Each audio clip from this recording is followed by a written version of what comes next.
धरती माता के बेटे आओ, किरात आओ, हूण आओ, आंध्र आओ, पुलिंद आओ, पुलकस, कसाई आओ, कसाइयों आओ, आभीर, कंक, जवन, मुसक्खास सब आओ, पापी से पापी आओ, ये भगवान की शरण लो, तुम्हारा कल्याण होगा, शुद्ध हो जाओगे तुम। सबके आत्मा है वे प्रभु, वे ही सबके स्वामी हैं। एक बात और है, ऐसी बात कही जरा आनंद की है।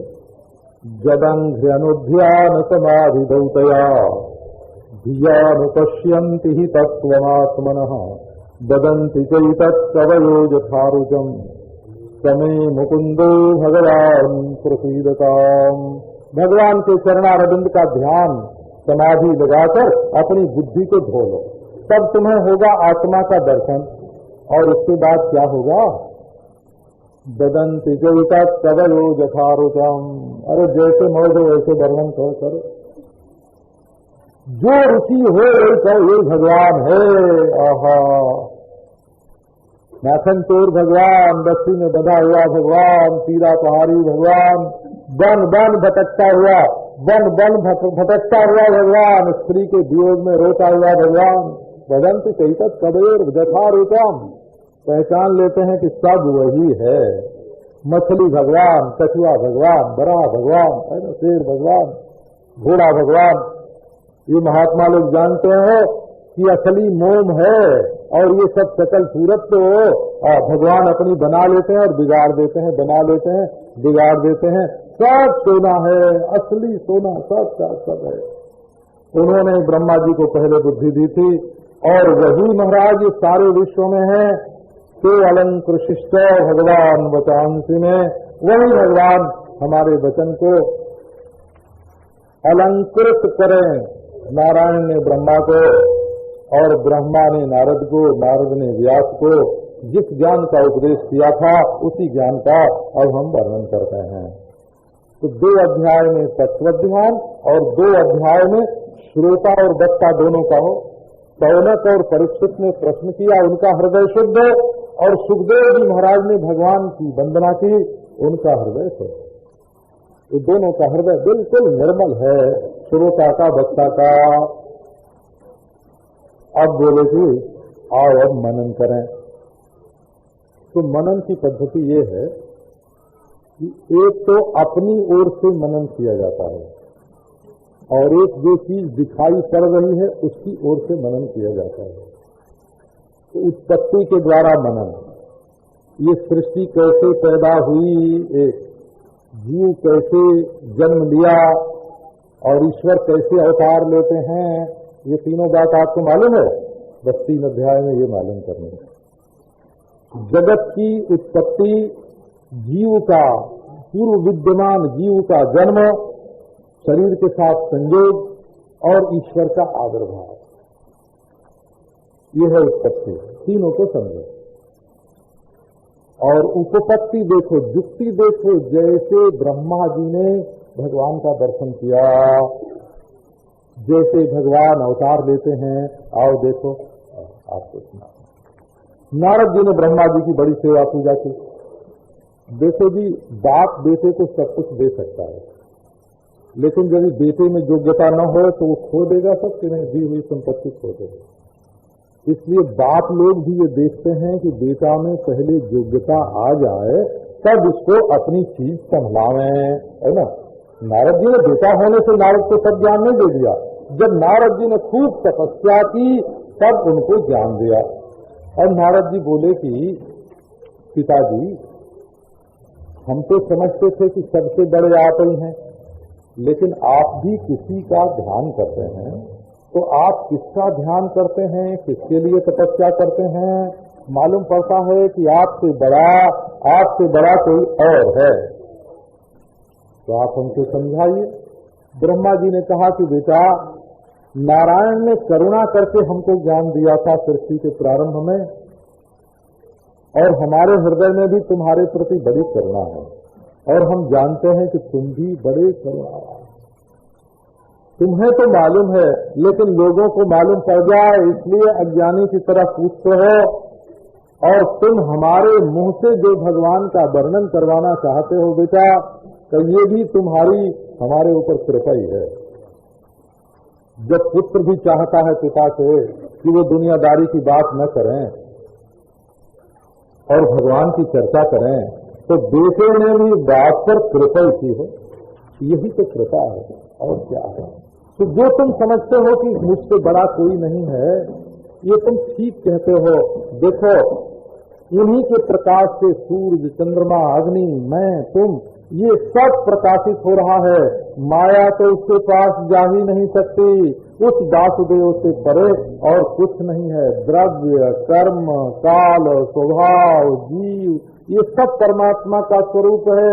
वासुदेवात् परे ब्रह्मन् न चान्योर्थोस्ति तत्वतः। वासुदेव से परे दूसरी कोई वस्तु शास्त्रिक है ही नहीं, परंतु इसी में लोग मैं और मेरा। देखो, धरती तो पहले से ही पड़ी है।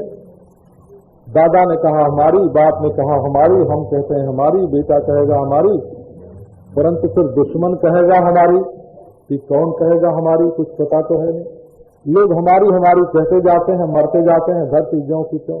ऐसे ये भगवान की संपदा महाराज हमेशा भगवान की है। ममा हमिति दुर्धिया, जिनकी बुद्धि बिगड़ गई है वही कहते हैं मैं और मेरा। नहीं तो वेद नारायण का प्रतिपादन करते हैं, देवता नारायण के अंग से पैदा हुए हैं, सब लोग नारायण में ही समाते हैं, सारे यज्ञों के आराध्य देव नारायण हैं, वेद नारायण में जाके मिलते हैं और तपस्या नारायण के लिए होती है, ज्ञान नारायणात्मक होता है और अंत में परागति मोक्ष भी नारायण ही है। उन्हीं के ईक्षण से, उन्हीं की दृष्टि से मैं पैदा हुआ और नारायण माया ने जो पकड़ लिया, तो उसके कारण ये सारी सृष्टि दिखाई पड़ने लगी, अपनी पराई दिखाने लगी। पुरुषाधिष्ठित काल से जो क्षोभ हुआ, स्वभाव से रूपांतरापत्ति हुई, कर्म से महत्तत्व हुआ, महत्तत्व से तम प्रधान अहंकार हुआ।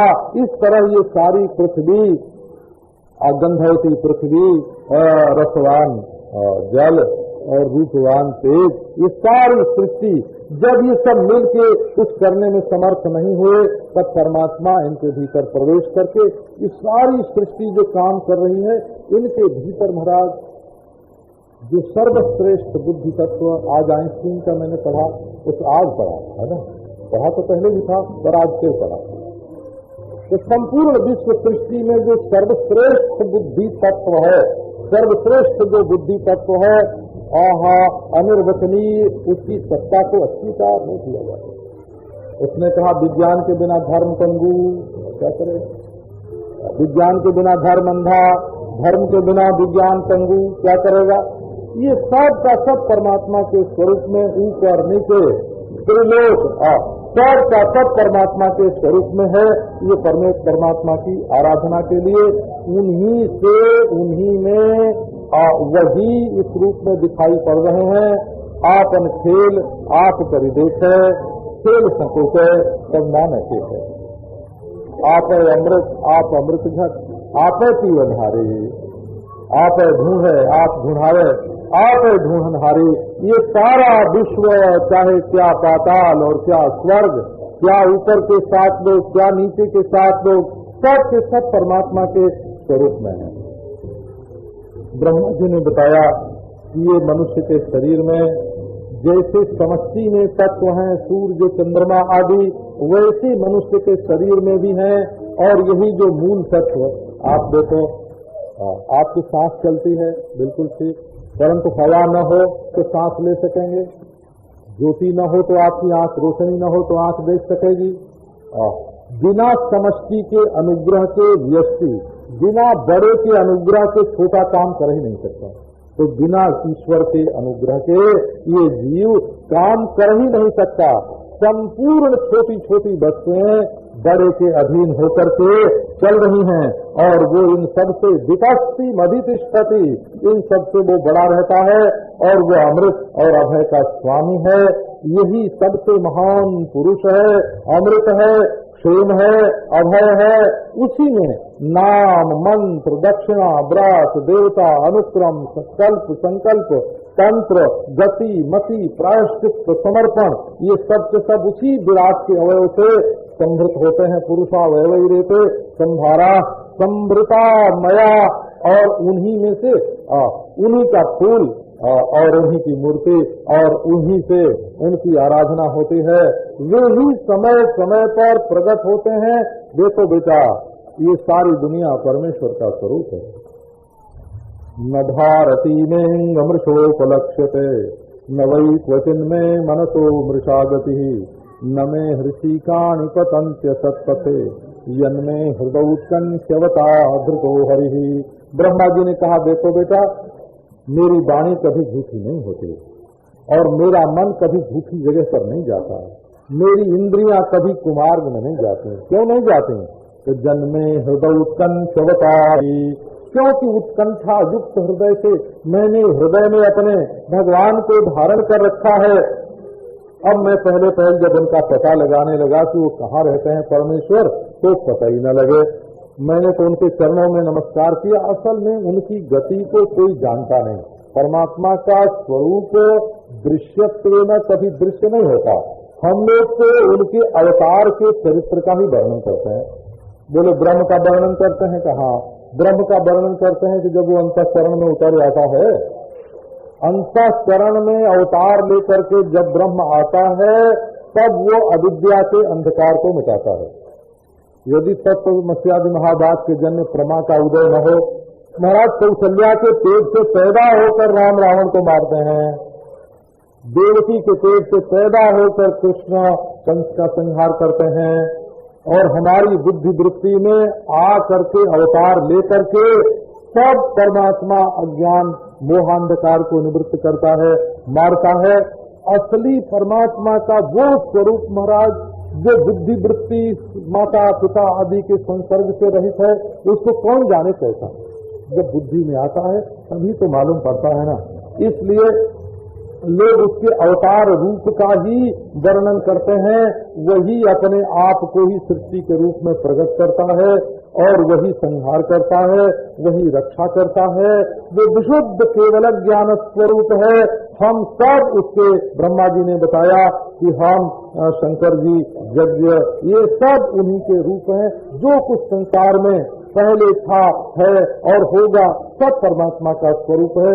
इसलिए आओ, इस विचार में राजद्वेष नहीं है। हो सर्व सर्वगत सर्व उरालय, परमात्मा सब है, सब में व्यापक है और सबके हृदय में रहता है।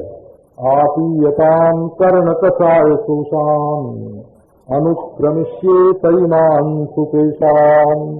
ये तुम्हारे कान में जो मैल जम गई है, आहा, उनको निकालने की यही रीति है कि पियो पियो भगवान के चरित्र रूपी अमृत का पान करो। अब मैं अवतार कथा का वर्णन करता हूँ, भगवान कैसे प्रकट होते हैं। जत्रोद्यत स्थिति तलोद्धरणाय विव्रत, 7वें अध्याय में, 5वें में जगत भगवान का अंग है, विराट का अवयव है, ये वर्णन किया। 6ठे में ये सब के सब जीव ईश्वर की ही अभिव्यक्ति हैं, ये वर्णन किया।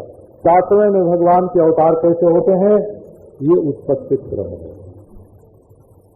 यत्रोज्यतः स्थितितलोद्धरणाय बिभ्रत प्रौढ़ीं तनूं सकल यज्ञमयीमनन्तः अंतर्महार्णव उपागतमादिदैत्यम् तम दष्ट्रयाद्रुमिव वज्रधरो ददारो। पृथ्वी के उद्धार के लिए भगवान ने सूकर का रूप धारण किया। पृथ्वी का उद्धार कौन करे? तो जिसका सबसे ज्यादा प्रेम पृथ्वी से होए।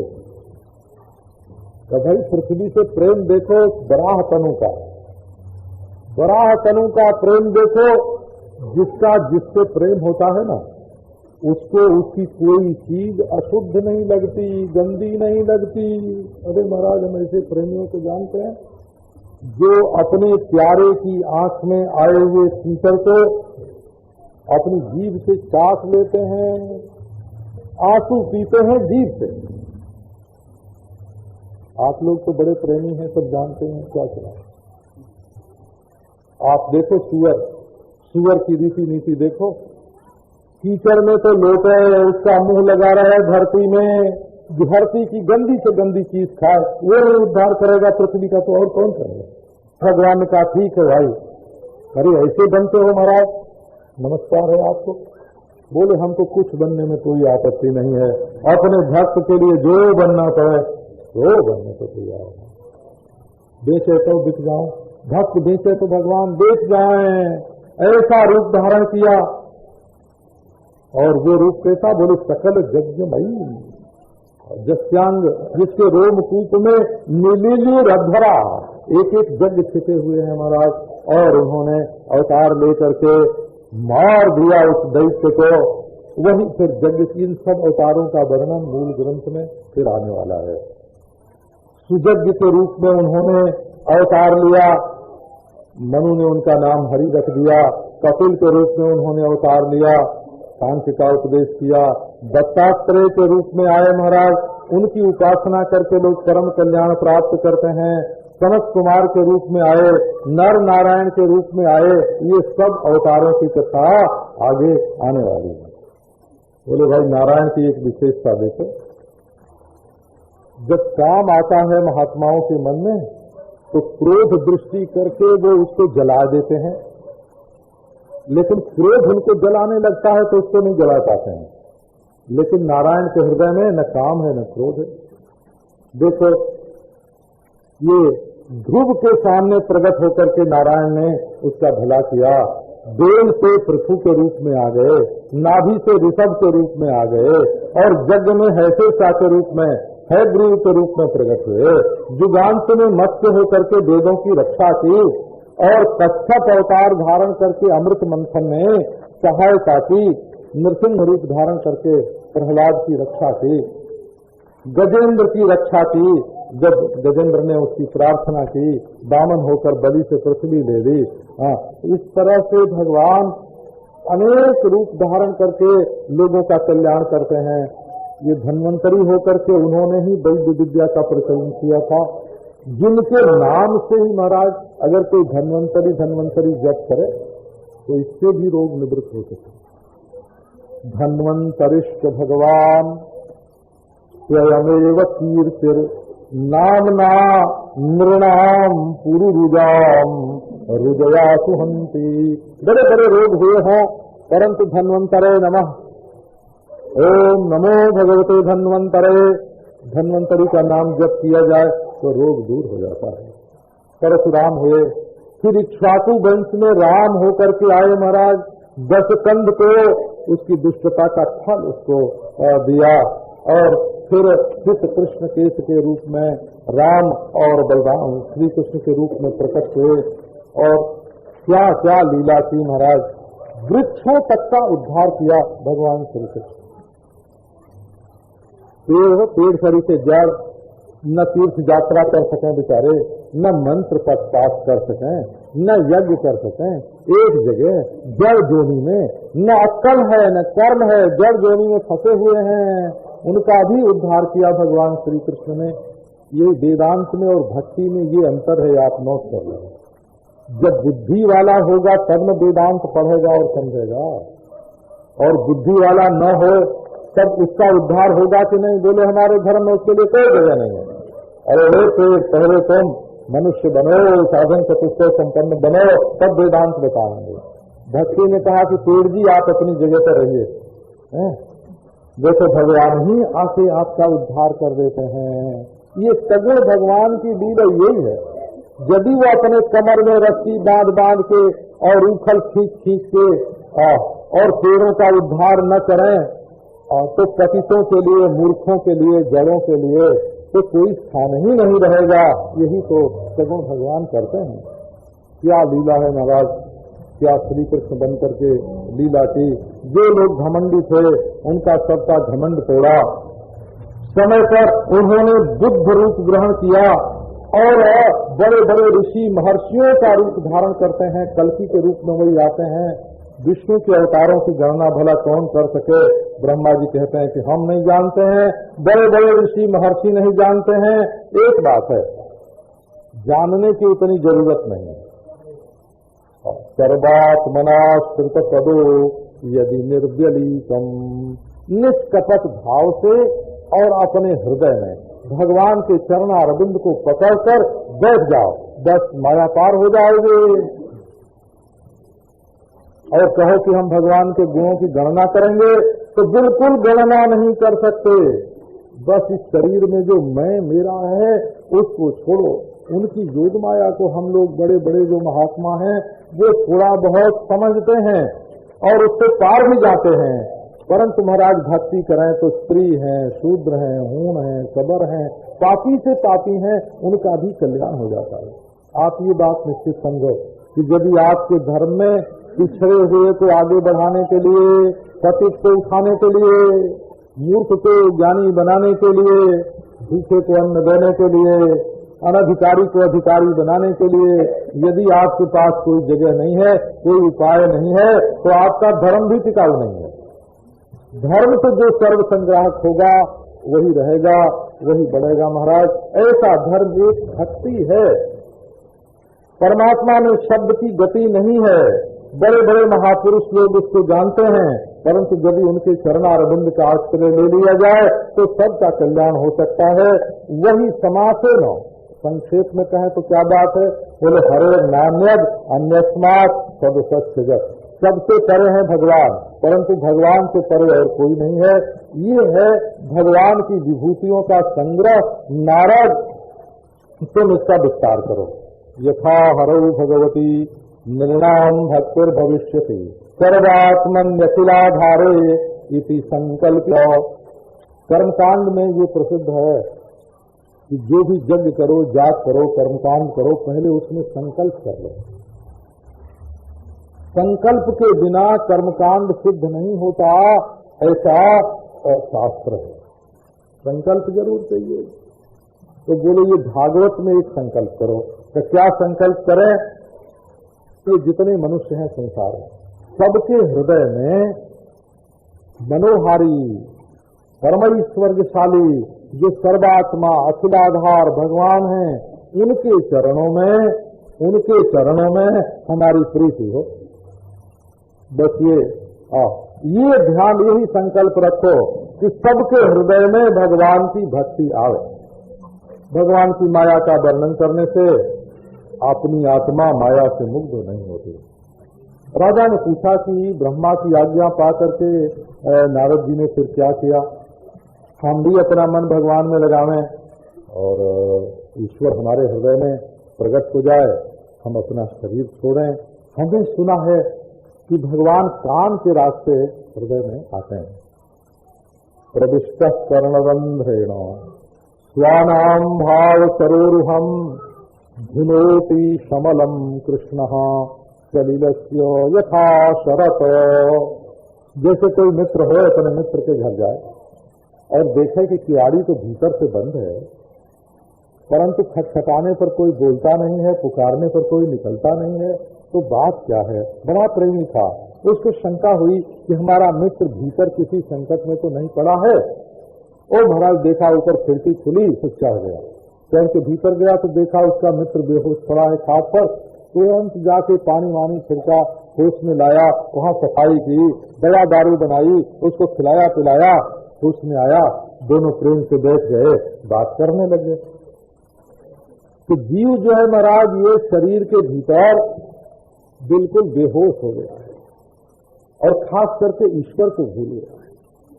तो ये भगवान आते हैं, देखते हैं सब दरवाजे बंद, भीतर से बंद, कैसे घुसे इसके शरीर में? तो महाराज कान के रास्ते ऊंची खिड़की है ना, प्रविष्ट कर्णरंध्रेण, कान का छेद हो, जैसे नकद लगाया हुआ हो पहले से भीतर घुसने के लिए। ये कान एक जैसे चोर सेंध लगाता है, नकद लगाता है, भगवान ने पहले एक जगह छोड़ दी है। क्या ये भीतर बेहोश हो जाएगा तो कान के रास्ते से घुसेंगे। प्रविष्ट कर्णरंध्रेण स्वानाम भाव सरोरुहम, भीतर जाके भाव कमल पर बैठ जाते हैं। धुनोति समलम कृष्ण, जो गंदगी है भीतर की उसको साफ कर देते हैं। देखो, जब शरद ऋतु आती है तो पानी अपने आप साफ।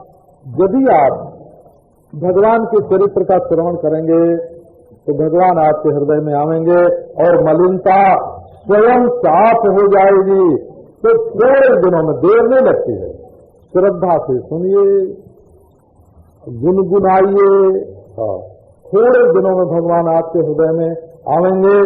और जब आपका दिल धुल जाएगा तो आपके हृदय को छोड़कर कहीं नहीं जाएंगे। आप ये तो बताइए कि भगवान का शरीर तो निर्गुण है, निराकार है, निर्विकार है, निर्विशेष है, उसमें ये सृष्टि कैसे हुई? आसीद जदिदरात् पद्मम लोक संस्थान लक्षणम, कैसे पैदा हुआ ये आप कृपा करके बताओ। उनके अंग प्रत्यंग में ये सृष्टि कैसे कल्पित हुई? मनुष्य का साधारण धर्म, विशेष धर्म, ये सब क्या है? कितने तत्व हैं? भगवान कैसे ये सृष्टि बनाते हैं? ये सब आप कृपा करके सुनाओ। जब राजा परीक्षित ने ये प्रश्न किया, महाराज बड़े ही प्रसन्न हुए सुखदेव जी महाराज, और ये प्रसंग उनको सुनाया। जो जो पूछते हैं परीक्षित सब सुनाते हैं श्री सुखदेव जी महाराज। देखो, जब हम कहते हैं ना कि भगवान के नाभि में एक कमल पैदा हुआ, तो भाई अद्वैत वेदांतियों को छोड़ करके इसकी व्याख्या कौन कर सकता है? नारायण की नाभि कितनी बड़ी है? जरा नाप तोल उसकी बताओ। तो विश्वरूप के वर्णन में कहते हैं नभएव नाभि। ये जो आकाश है, नभएव नाभि, ये जो आकाश है ना, जिसमें वायु चलती है, सूर्य चंद्रमा ग्रह नक्षत्र है ना, मेघ पर्वत पृथ्वी समुद्र, जिसमें सब निवास कर रहे हैं, वो आकाश है भगवान की नाभि। तो उसमें होगा एक कमल। लो अब हम वेदांत की बोली में बोले, योग वासिष्ठ की बोली में बोले तो क्या होगा? आकाश में एक कमल खिला, यही ना बोलना पड़ेगा। आकाश कुसुम हुआ, आकाश कुसुम हुआ, उसमें महाराज ने 14 भुवन बना भगवान की नाभि।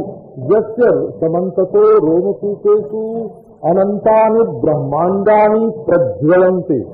नारायण कितने बड़े, तो उनके एक एक रोमकूप में चारों ओर अनंत अनंत ब्रह्मांड जो हैं वो चिंगारी की तरह है। अब उनकी नाभि कितनी बड़ी, और उसमें ये 14 भुवन का कमल कितना बड़ा। महाराज उसी में से निकला। तो असल में आत्म माया अमृत राजन, ये भगवान की माया है, अनुभव स्वरूप परमात्मा की। न घटेतार्थ संबंध स्वप्न द्रष्टुरेवांजसा, जैसे स्वप्न का से दृष्टा का स्वप्न के साथ कोई संबंध नहीं जुड़ता है। चेतन है, कार्य कारण भाव कैसे होगा? क्या चेतन परिणामी है? दूसरा यहाँ तत्व ही नहीं है तो केवल निमित्त कारणता कैसे बनेगी? चेतन परिणामी नहीं है तो उपादान कारणता कैसे बनेगी? तब क्या है? तो ये तो महाराज उसी अचिंत्य अनंत शक्ति का कोई अनिर्वचनीय विस्तार है, यही बात कहनी पड़ेगी। तो माया के साथ बिना बहुरूपया भाति माया बहुरूपया, माया के हैं अनेक रूप दिख रहा है। इसी में मैं मेरा, इसी से ये सब सारी सृष्टि महाराज बनती है। तो उसी नाभि कमल पर, नभ है नाभि में हुआ कमल, कमल पर हो गए ब्रह्मा। अब महाराज ब्रह्मा ने चारों ओर देखा तो कुछ मालूम ही न पड़े, ना सृष्टि कैसे बने। उसी समय तप परसेशु सचिंतन द्रक्षरम एकदम भसी।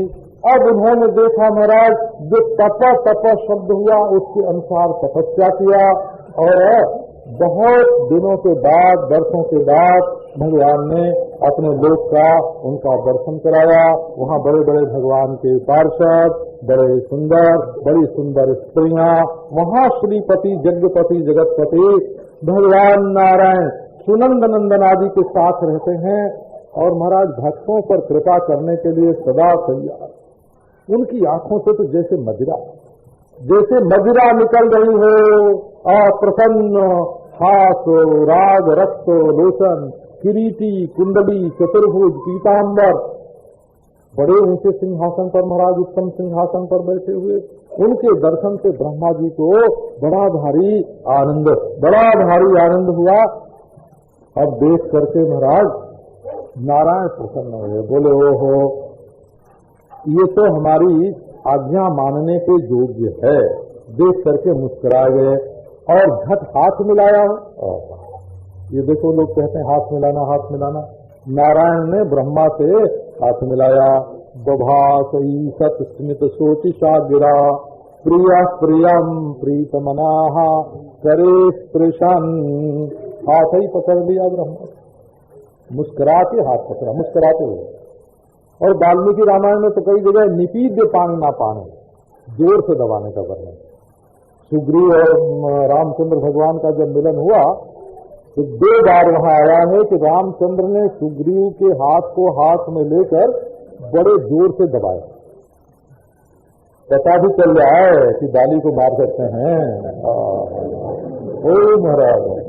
और एक बात और है, निपीड्य पानी ना पानी, पानी पीडन तो बोलते हैं संस्कृत भाषा में व्यास, पानी पीडन स्वीकार कर लिया कि तुम हमारे हम तुम्हारे, दोनों का मेल हो गया। हाथ मिलाना कोई मामूली बात थोड़े है भाई, सबसे थोड़ी हाथ मिलाया जाता है।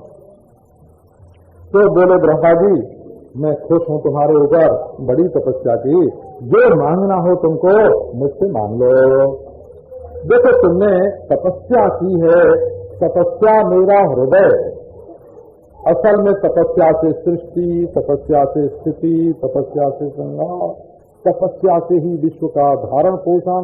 वीर्यम में दुष्करम तपः, जो तप जो बहता जाएगा उसमें शक्ति इकट्ठी कहां से होगी, जिसमें तपः संचय होगा। असल में महाराज पीड़ा जो सहेगा नहीं उसको सिद्धि कोई मिलेगी। पीडोद्भवा सिद्धया, जितनी सिद्धि निकलती हैं वो पहले आदमी जब पीस लेता है तब उसको सिद्धि मिलती है। श्री उड़िया बाबा जी महाराज से हम लोगों ने एक बार पूछा, महाराज ये सिद्धि क्या है? तो बोले कि बेटा बर्दाश्त करना सीखो। जो भूख सह सकता है, प्यास सह सकता है, गर्मी सह सकता है, 4 बात सह सकता है, जिसमें सहिष्णु उसको कोई सिद्धि नहीं मिल सकती।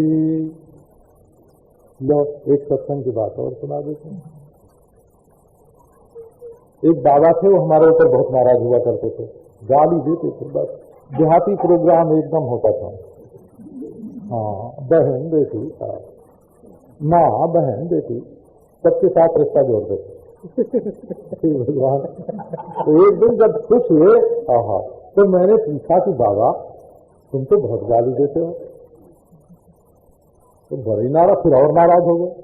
2-4 गाली देने के बाद बोले कि अभी तुम्हारी जिंदगी लंबी है, अभी तो नए हो, पैदा हुए हो, तुमको जीवन में न जाने कब कब किसके किसके मुंह से कितनी गाली सुननी पड़ेगी। अरे जरा सहने की आदत डालो भाई, है ना, सहने की आदत डालो, ये जीवन में रहेगी तो बहुत काम करेगी। तुरंत बौखलाने से काम नहीं बनता। आंख लाल हो गई, जीभ कांपने लगी है, गुस्सा आ गया, बदले में बदला, आग में आग डबल हो गई। सह लो, देखो क्या सिद्धि मिलती है। तपस्या में बड़ी भारी शक्ति है, जो सहता है वो सहता हुआ आगे बढ़ता है।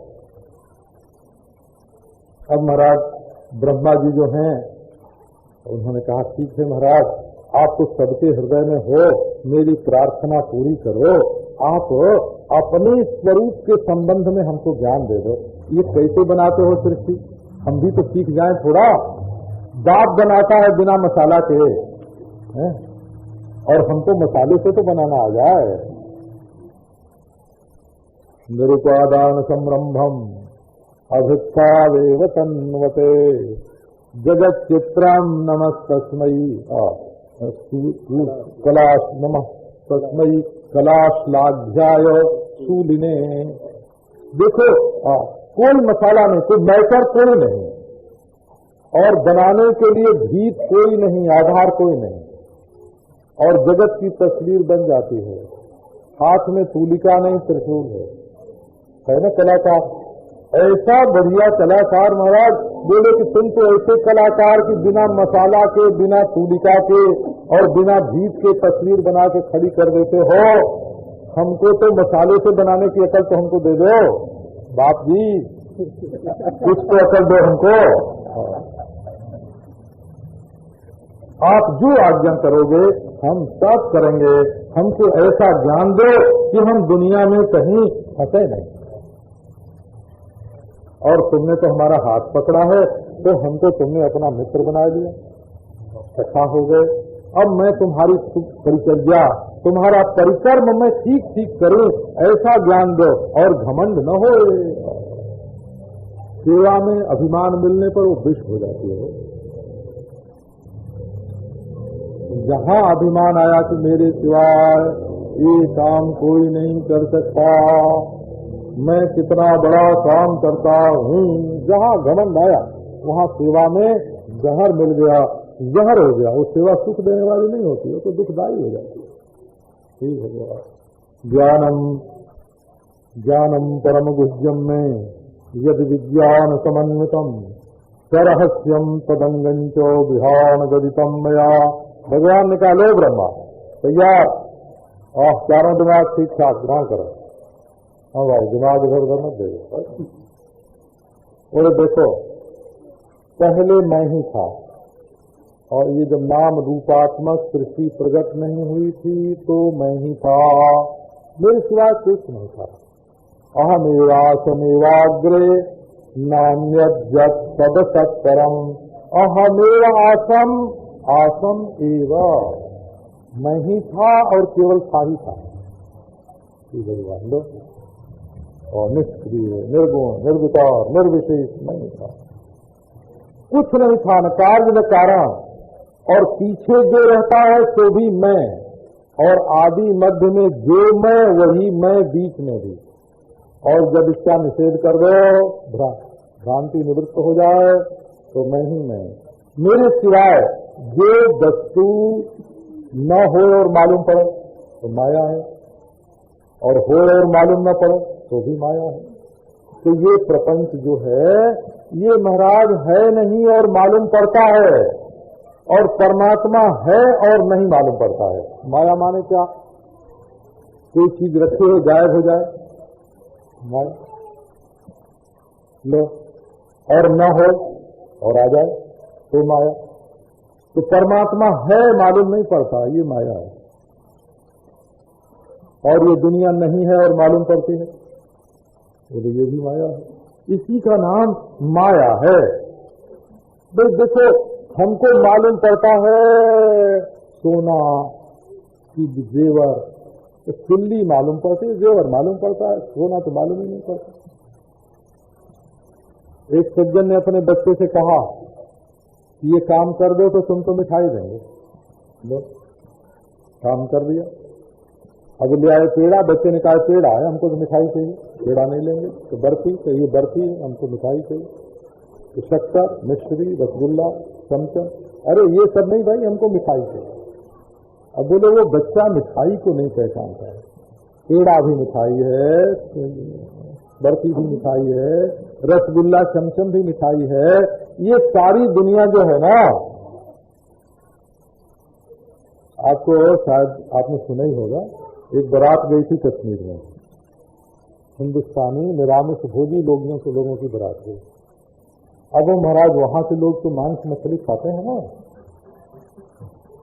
तो उन लोगों ने कहा भाई निरामिष भोजी लोगों की बारात आई है, ये मांस नहीं खाते हैं, तो कुछ चमत्कार करना चाहिए इनके सामने। तो उन लोगों ने सब अनाज का पकवान बनाया, लेकिन कोई मछली की तरह बनाया, कोई मेढक की तरह बनाया, सब फलाहारी, सब अन्न का बना हुआ, सब फलाहारी, पर देखने में कोई मेढक कोई मछली। अब तो जब बरातियों के सामने परचा गया तो बराती लोग ही कुछ कम थोड़े होते हैं, है ना। उन्होंने कहा जाओ हम तुम्हारे यहाँ खाएंगे ही नहीं, भाव दुख सब का सब हमारा बिगड़ गया। अब लो भाई, जब भी वस्तु की ओर देखो तो सब पवित्र है, और सकल सूरत की ओर देखो तो खाने से इनकार कर दो। ये दुनिया की स्थिति है। तत्व तो परमात्मा है और सकल सूरत सब कश्मीरी है।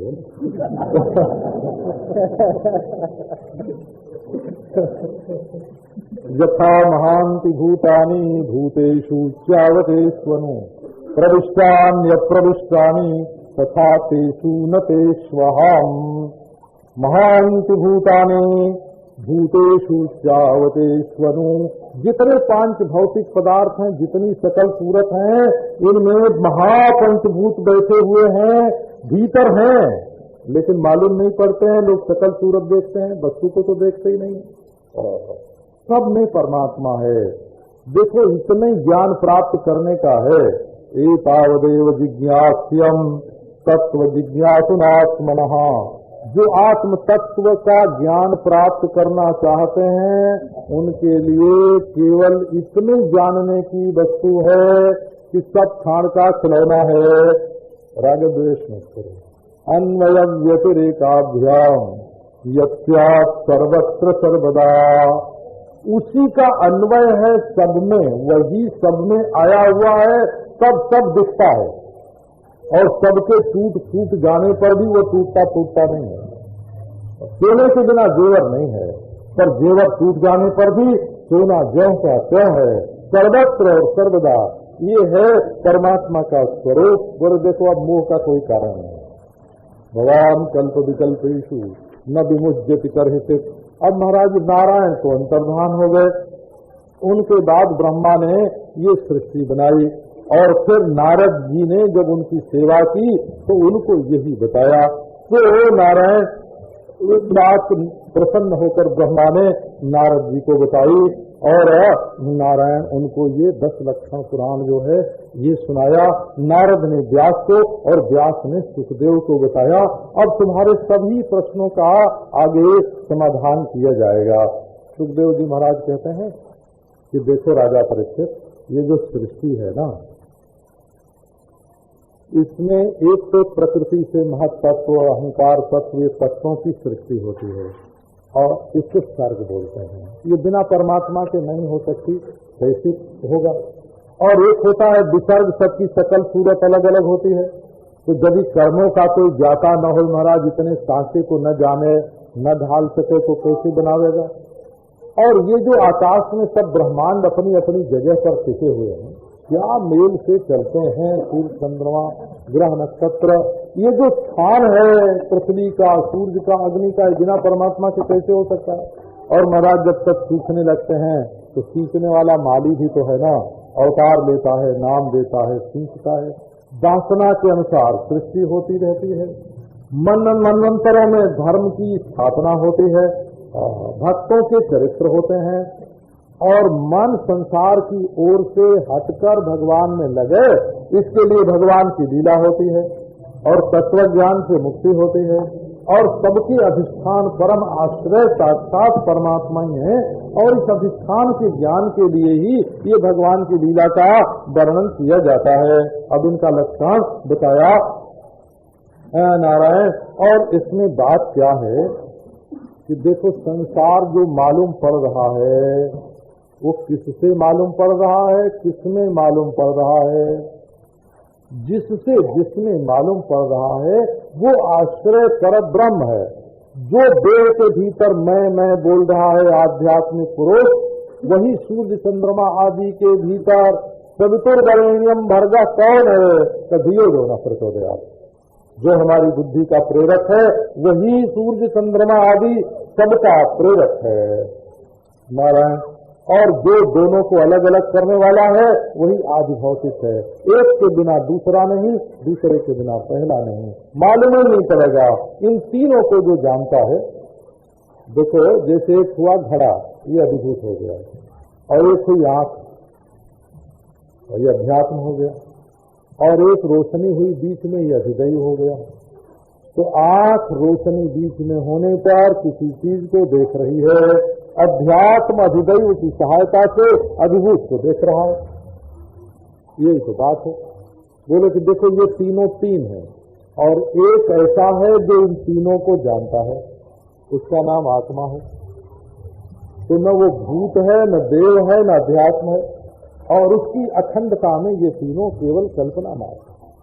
संक्षेप में वेदांत ये है कि आप अपने मैं को परिच्छिन्न में से हटाकर अपरिच्छिन्न में रख दो, आपके सिवाय दूसरी कोई वस्तु ही नहीं है। तीन भूमिका, देह में से मैं को निकालना, मैं को परमात्मा से एक जानना, और परमात्मा से एक जान लेने के बाद दूसरी किसी वस्तु का न होना।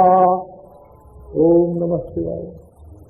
ओम नमो भगवते वासुदेवाय।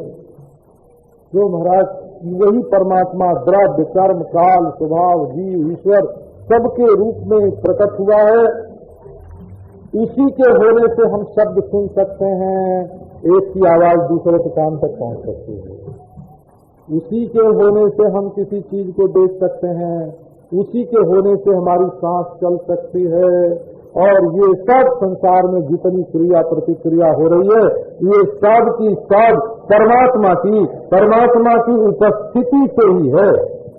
इसलिए भाई ये जो संसार दिख रहा है क्या है? ये भगवान का शरीर है। जैसे कोई चंद्रलोक से हम लोगों की फोटो ले तो हम लोगों का ये जो खिलौना है शरीर का पुतली, ये मान लो पूरे का पूरा आ जाए तो क्या इसमें जो चेतन है उसकी फोटो आ जाएगी? चेतन की तो फोटो आएगी नहीं, वही खिलौने जड़ से जड़ दिखाई पड़ेंगे वहां से। तो ये सब परमेश्वर का स्थूल रूप है।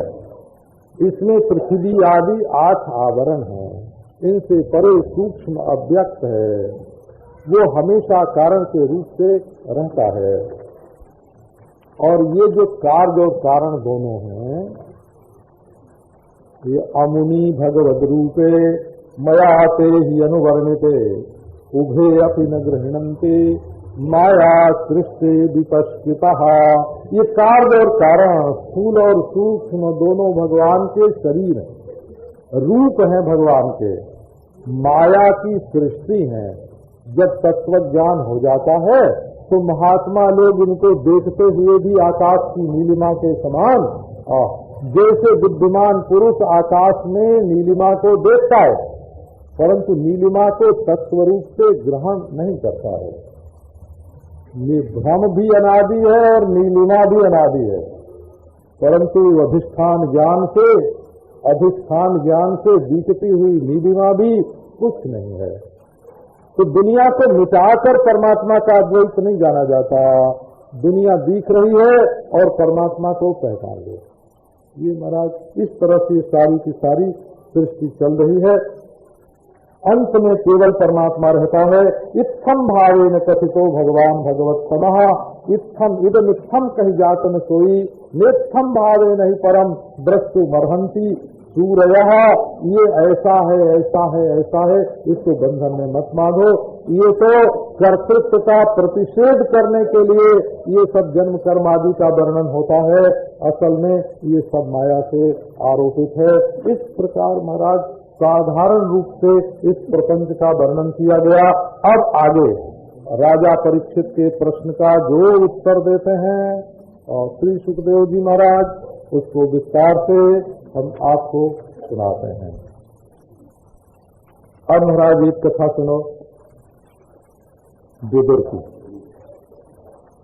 ओम नमो भगवते वासुदेवाय। श्री सुख उवाच एवमेतत् पुरा पृष्टो मैत्रेयो भगवान् किलो क्षत्रावनं प्रविष्टेन त्यक्त्वा स्वगृहमृद्धिमत् यद्वा अयं मन्त्रकृद्वो भगवान् अखिलेश्वरः कौरवेन्द्रगृहं हित्वा प्रविवेशात्मसात् कृतम्। विदुर का प्रसंग बहुत बढ़िया है। ये विदुर जो है ये भगवान के बिल्कुल अपने। ये पहले 7 से तो 100 वर्ष तक शूद्र के रूप में रहे और बाद में जब क्षत्रिय हुए 100 वर्ष तक तो साफ रहा ही। विदुर के जीवन में हमेशा शूद्रता नहीं है, वो शूद्रता तो गिनी हुई 100 वर्ष की है और उससे ऊपर जो उनका जीवन है वो शूद्र जीवन नहीं है, क्षत्रिय जीवन है। वहाँ सचिव के रूप में रहते हैं। और महाराज इसके बाद तो विदुर का जो जीवन है वो भक्त जीवन है, भक्त जीवन है। और उन्होंने सत्संग में ही प्राय अपना सारा जीवन व्यतीत किया है। उन्होंने धर्म का ऐसा पक्ष लिया, आप जानते हैं पांडवों में धर्म राजा थे, उनकी आज्ञा मानी जाती थी, और कौरवों में धर्म सेवक थे, उनकी कोई सुनता ही नहीं, सलाह नहीं मानता था कोई। बस कौरव और पांडव पक्ष का यही अंतर है। इतना बड़ा धर्मात्मा युधिष्ठिर महाराज। तो सत्संग में इनकी इतनी रुचि कि ये घर छोड़ करके और चले गए वन में। बोले भाई घर छोड़ के चले गए तो घर में तकलीफ रही होगी, नारी हुए घर संपत्ति नासी, मांग मुड़ा गए सन्यासी। बोले नहीं, घर में तकलीफ नहीं थी, ऐसा था घर विदुर जी का जैसा घर महाराज दुनिया में किसी का होना मुश्किल। कैसा घर था कि अरे परीक्षित, ये तुम्हारे पांडवों के जो सलाहकार थे न श्री कृष्ण अखिलेश्वर साक्षात भगवान, उन्होंने कौरवों के घर का आतिथ्य स्वीकार नहीं किया और अपने आप ही चले गए विदुर के घर और जाके वहां भोजन कर लिया। बोले भाई कौरव कह रहे, दुर्योधन कह रहे हैं भोजन कीजिए भोजन कीजिए भोजन कीजिए, ये खाइए, ये माल लीजिए, ये हीरा लीजिए, मोती लीजिए, थाल के थाल महाराज सैकड़ों थाल तो हीरा मोती ला करके दुर्योधन ने श्री कृष्ण के सामने रखवाया था, माल दिया था, करे राज्य तुम्हारा ही है, तुम लो। श्री कृष्ण ने कहा नहीं भाई, ये तो तुम रिश्वत दे रहे हो ना, ये तो रिश्वत है, ये नहीं चाहिए, तुम हमको लोभी समझते। हमारा सबसे पहले बता दो, संप्रीति भोज्यान्यन्नानी आपर भोज्यानि बापुना, प्रेम से कोई खिलावे तो उसका खाएं, और या तो ऐसी आपत्ति विपत्ति पड़ी हो कि भाई किसी तरह आत्मा की रक्षा करना है तब खाए लें, और न तो तुम प्रेम से खिलाते हो और न तो हम विपत्ति में हैं, तो दुर्योधन हम तुम्हारे घर में नहीं खाएंगे तो कहाँ खाओगे? और बोले हम तो देखो हमारा एक घर है, हम उसमें जाके अपने आप ही खा लेंगे। तो आपका घर कहाँ है महाराज? तो बोले ये विदुर का घर है ना। विदुर घर में नहीं थे, बुलाने नहीं आए, घर में थे नहीं, सोने में पहुंच गए। भक्तमाल वालों ने तो बड़े दूसरे ढंग से लिखा है उसको, अकेले का छिलका खा लिया। पर महाभारत में लिखा है कि नहीं, जैसे धृतराष्ट्र को और पांडु को अपना है ना, क्या ना, धृतराष्ट्र और पांडु का संपदा में जैसे हिस्सा था उसी के हिसाब से विदुर का भी हिस्सा था। और बड़ा ही सुनहला रुपहला हाथी घोड़े अस्त्र शस्त्र सेवक सैन्य सब विदुर जी के पास था, लेकिन विदुर जी उसको अपना नहीं मानते थे, भगवान का मानते थे। अब इसके बाद राजा परीक्षित ने पूछा कि महाराज ये मैत्रेय और विदुर की संगति क्या है? जब दोनों इतने बड़े बड़े महात्मा आपस में मिले तो जरूर वहाँ कोई न कोई बात बहुत बढ़िया होगी, क्योंकि महात्मा लोग मिलते हैं तो अच्छी बात करते हैं आपस में, अभ्युदय की बात करते हैं, निष्क्रेष की बात करते हैं, सत्संग होता है। क्या पूछा उन्होंने? अब सुखदेव जी ने कहा कि देखो ये उन दिनों की बात है। किन दिनों की? ओ नारायण, कि धृतराष्ट्र अपने दुष्ट पुत्रों का पक्षपात कर रहे थे और अपने छोटे भाई के पांडु के पुत्रों को उन्होंने लाक्षा भवन में लाह के मकान में बंद करके आग लगवा दी।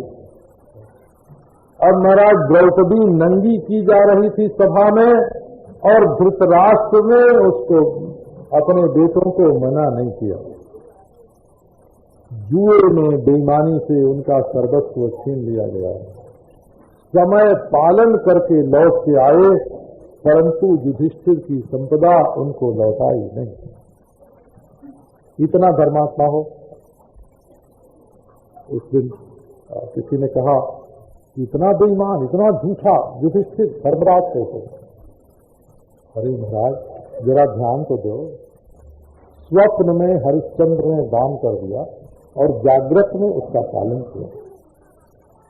उस राजा की ओर देखो जिसने जानता है कि जुए में हमारे साथ बेईमानी की गई, अन्याय किया गया, चाहता तो उसी समय लड़ जाता, लेकिन कितनी धर्मनिष्ठा होगी उसके चित्त में कि बेईमानी के जुए में हारे हुए दांव को भी उसने चुकाया और समय पर आके कहा भाई हमारा वापस करो। इतनी धर्मनिष्ठा धन्य है। और जुआ यदि इतने बड़े धर्मात्मा के जीवन में आ जाए तो उसको भी हानि पहुंचाता है। परंतु धर्मराज कैसा, तो ये तो देखो धर्मराज की विलक्षण गति।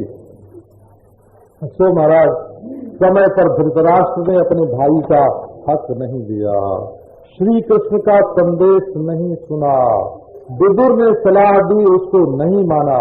विदुर ने कह दिया कि श्री कृष्ण ने अपना लिया है किसको, पांडवों को। देखो ये तुम्हारे वंश में कलंक जन्मा है, कलयुग का रूप पैदा हुआ, कलयुग का अवतार हुआ दुर्योधन के रूप में। सो महाराज इसको छोड़ो और धर्म की रक्षा करो, भगवान का आदर करो। परंतु धृतराष्ट्र ऐसा अंधा महाराज बिल्कुल न सुने। तब वही धनुष बाण रख करके निकल गए। फिर भी विदुर ने कहा कि नहीं, हम दूसरे पक्ष से लड़ेंगे नहीं। धनुष बाण अपना रख करके वहां से निकले और तीर्थ में महाराज घूमने लगे।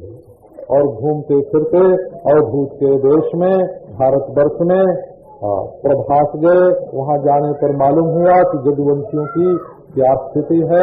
घूमते फिरते हुए वहां से महाराज यमुना जी के तट पर आए। वहां उद्धव जी से भेंटे। अब उद्धव जी से उन्होंने सब कुशल मंगल किया, नारायण सब कुछ समाचार सुना और लगे पूछने कि उद्धव जी वसुदेव जी कैसे हैं, प्रद्युम्न कैसे हैं। अब एक एक का नाम लेकर के महाराज यदुवंशी सब भगवान के बच्चे एक एक तक अक्रूर जी किस तरह से आजकल रह रहे हैं, और देवकी की क्या स्थिति है, अनिरुद्ध जी कैसे हैं।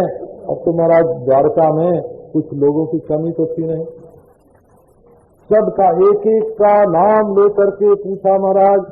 ये भगवान श्री कृष्ण जो हैं ये कुमार्गामियों का नाश करने के लिए अजन्मा होने पर भी जन्म ग्रहण करते हैं, अकर्ता होने पर भी कर्म करते हैं। नहीं तो भगवान श्री कृष्ण का शरीर से क्या काम, वो तो केवल अपने भक्तों की रक्षा करने के लिए प्रयोजन बस यदुवंश में जन्म लेते हैं। एक बात है, भगवान का चरित्र सुनो और अपने हृदय को पवित्र करो। हर लगे न फिक्र और रंग सूखा आए, न हरिद्वार जाना पड़े, न कुरुक्षेत्र, न रामेश्वर की यात्रा, न कन्याकुमारी की। तीर्थ ही आपके कान में आ जाए और आपके हृदय को पवित्र कर दे। तीर्थ में जाकर के महाराज तीर्थ का फल ऐसे नहीं मिलता है। तीर्थ में जाके हाथ से बुरा काम न करे, पांव से बुरी जगह न जाए, मन से किसी की बुराई का चिंतन न करे, दान करे, संयम करे, तब तीर्थ का फल मिलता है। यस्य हस्तौ च पादौ च मनश्च सुसंगतम विद्या तपस्य दानं च स्वतीर्थ फलमश्नुते। तीर्थ का फल तो उसको मिलता है। परंतु ये महाराज कान में बिना बुलाए ये गंगा जी की धारा, भगवत कीर्ति की धारा प्रवेश कर रही है। ये उनकी कीर्ति ही तीर्थ है, आप उसका कीर्तन कीजिए। सुखदेव जी कहते हैं अब तो महाराज उद्धव जी से बोला ही नहीं जा, उत्कंठा से गला भर आया। 5 बरस की उम्र थी जब उद्धव जी की, और वो बच्चों में खेलते होते तो माता आके कहती कि बेटा तुम्हारे कलेऊ का समय हो गया है। पर बोले कि नहीं, मैं तो अभी भगवान की पूजा कर रहा हूँ, अभी कैसे खाऊंगा। वही कृष्ण की सेवा करते करते बुद्धि हो गए। अब वो कैसे बतावें, 2 घड़ी तक जमान बंद और कृष्ण चरण सुधा में डूब गए। भक्ति का उदय हुआ और शरीर में रोमांच, ये भक्ति का स्वभाव है।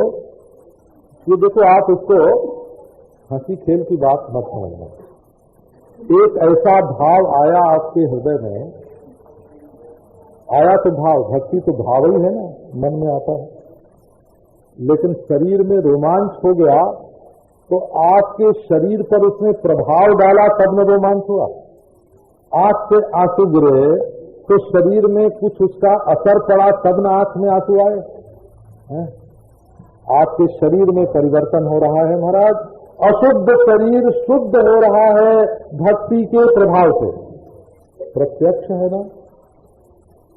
भगवान का नाम लेकर आंखों में आंसू आया, शरीर में रोमांच हुआ, कंठ गदगद हुआ। देखिए क्या आनंद है। वीर मित्रोदय धर्मशास्त्र का ग्रंथ है, उसका कहना है कि अजी मरने के बाद क्या होगा उसको हम नहीं जानते हैं, वो हमको मालूम नहीं है। धर्मशास्त्र का बड़ा भारी वीर मित्रोदय ग्रंथ विशालतम ग्रंथ है और मित्र मिश्र का। वो कहते हैं लेकिन भगवान का नाम लेते समय जो हृदय द्रवित होता है, कंठ गदगद होता है, आंख में आंसू आते हैं, शरीर में रोमांच होता है, ये तो प्रत्यक्ष ही न हमारे जीवन में परिवर्तन कर रही है भक्ति। तो आंखों से आंसू गिरने लगे, स्नेह से हृदय भर गया, धीरे धीरे होश में आए और आंखों को पोंछ करके उद्धव जी ने चर्चा करने शुरू की। उद्धव जी तुम कुशल पूछते हो, गतश्री शुभेश्वर, अब हमारे घर में क्या रखा है कि वहां का कुशल बताओ। दुनिया अभागी और जदुवंशी तो बड़े भारी अभागी, जदवो नितरामपि जे संवसंतो न विदुर हरिणीनायो दुपम। ये चंद्रमा जो आकाश में चमकता है, ये समुद्र का बेटा पहले समुद्र में रहता था, तो वो भी चमकता था, खलकता था महाराज मछलियों की तरह। तो मछली क्या कहती थी कि ये हम भी समुद्र के पुत्र हैं और ये भी समुद्र के पुत्र हैं, जैसे हम चमकती हैं समुद्र में वैसे ये कोई चमकने वाली मछली है। लेकिन जब चंद्रमा आकाश में जाके आह्लादित करने लगे सृष्टि को और समुद्र उछलने लगा, तब मछलियों ने कहा हाय हाय, हमने चंद्रमा को पहचाना नहीं, वो तो अमृतमय था, रसमय था। तो मछलियां जैसे नहीं पहचान सकी चंद्रमा को, वैसे हम लोग भी श्री कृष्ण को नहीं पहचान सके। एक साथ खाते पीते बैठते, पर माया से हमारी बुद्धि चकराई गई और वे तो एक बार हमारी आंखों को दर्शन देकर अंतर्धान हो गए। वो सुंदरता प्रकट की थी हो भगवान ने। यन्मर्त्य लीलौकैकम स्वजोगो माया बलम दर्शयता गृहीतम विस्मापनम स्वस्थित सौभगर्भे परम पदम भूषण भूषणांगम। मनुष्य लीला करने के लिए शरीर धारण किया, अपनी जोग माया का बल दिखाया, इतने सुंदर कि स्वयं कभी देख करके आश्चर्यचकित हो जाते। एक दिन राधा रानी ने पूछा कि मैं सुंदर हूं कृष्ण की, तो कृष्ण ने कहा मैं। राधा रानी बोली क्या तुम सुंदर हो, है ना, मैं तो चांदनी की तरह चमक रही हूँ और तुम अमावस के अंधेरे की तरह काले काले, तुम्हारे अंदर क्या सुंदरता है। तो महाराज कृष्ण ने जाके शीशा उठा लिया कि देखो तो सचमुच में कुछ काला कलू का ऐसा हूँ।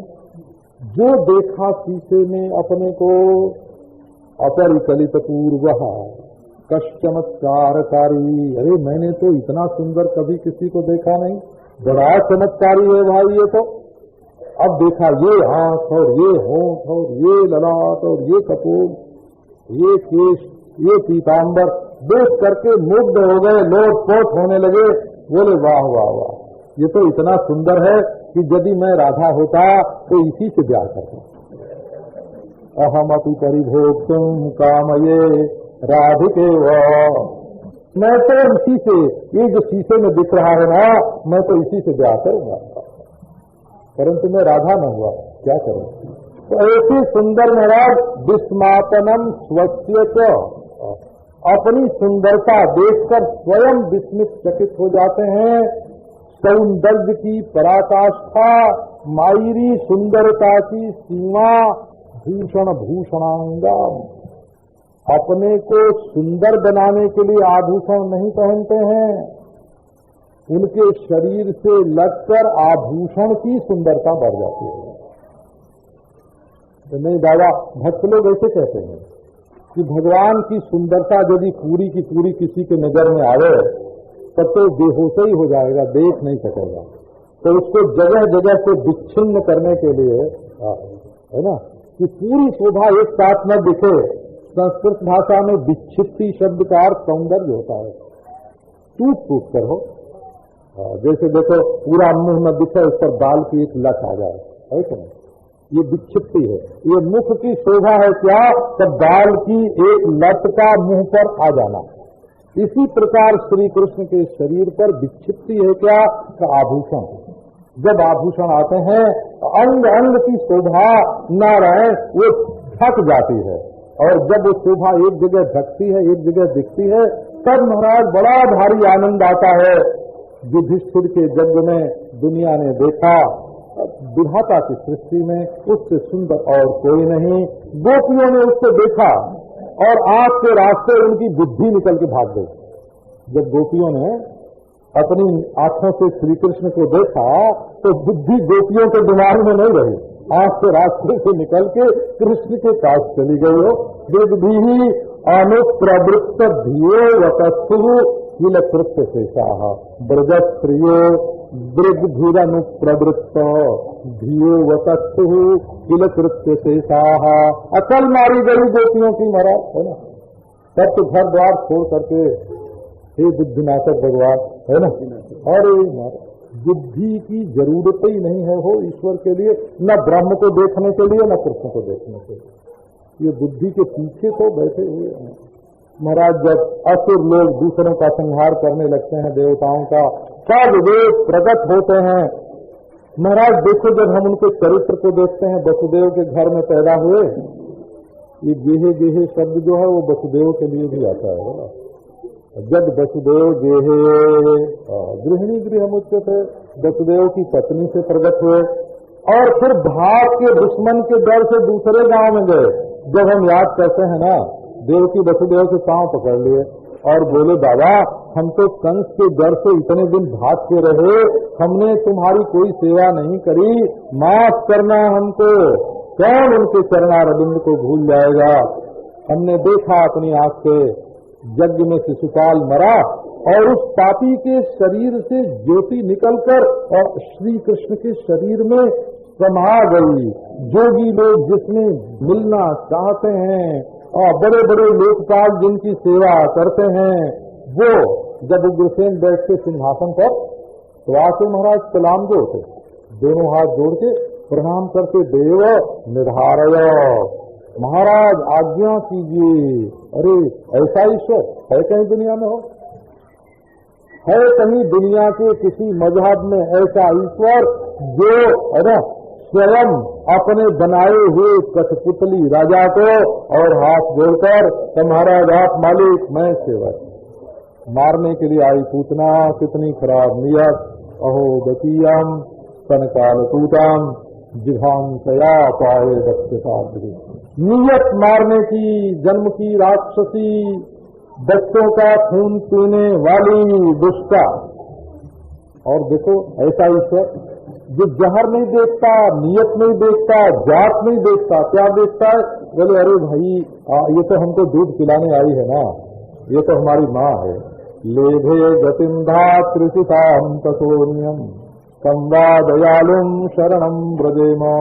जो गति माँ को मिलनी चाहिए वो गति महाराज गई मारन पूतना कुछ काल कूट लगाई, मात की गति दई ताही कृपालु जादव राय। ये महाराज माता की गति, राक्षसी को भी माता की गति देने वाले फिर माता को क्या देंगे? दैत्य लोग तो बड़े बड़े भक्त हैं। देखो वसुदेवस्य देवत्याम जातो भोजेंद्र बंधन, भोजेंद्र के बंधन में पैदा हुए। पृथ्वी का कल्याण करने के लिए बड़ी बड़ी बाल लीलाएं उन्होंने की। नारायण उन्होंने अपने बाप को भी कहा कि यज्ञ करो, चिकीर्षण सदव्ययम विभो, क्या खिलाओ ब्राह्मणों को, गिरिराज की पूजा करो। बोले कि स्वर्ग के इंद्र से ज्यादा श्रेष्ठ हमारे ब्रज की मिट्टी है, ब्रज की मिट्टी की पूजा करो। अरे अनन्य वैष्णव आओ इधर। महाराज पहाड़ उठा लिया रक्षा करने के लिए और रास लीलाएं रचाई। शरद छति करई मृष्टम मानयन दजनी मुखाम गायन कलपदम रेमे स्त्रीणाम मंगल मंदनहा। चांदनी छिटकी हुई है, शरद ऋतु है, चांदनी छिटकी हुई है, मल्लिका खिली हुई है, सायंकाल समय। कई शूरम सफली करोति कलयम कुंजे विहारम हरि। भगवान ने कहा कि यदि ऐसे में हम विहार नहीं करेंगे तो हमारी किशोर अवस्था ही निष्फल जाएगी। तो महाराज स्त्रियों के बीच में जाकर वो बांसुरी बजाई और वो ताता थे नृत्य हुआ।